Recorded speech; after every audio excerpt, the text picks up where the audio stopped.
আমি দেখতে পাচ্ছি বাংলাদেশের ভাগ্য আকাশে উত্তর গগনে কালো মেঘ জমা হয়েছে, ঝড়ের পূর্বাভাস লক্ষ্য করছি।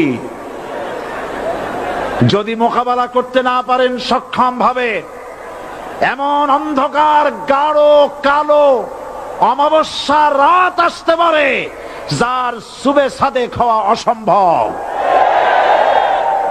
সুতরাং আপনারা কি কাপুরুষের মতো কাফের মুশরিকদের গোলামি করে মরতে চান?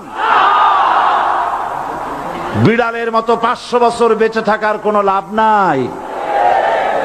সিংহের মতো 1 ঘন্টা বাঁচতে চাই। আমার এই বক্তব্য সারা দুনিয়া শুনেছে। আমরা এই কোরআনের রাজনীতি করি, এই কোরআন নিয়ে বাঁচতে চাই, এই কোরআন নিয়ে মরতে চাই।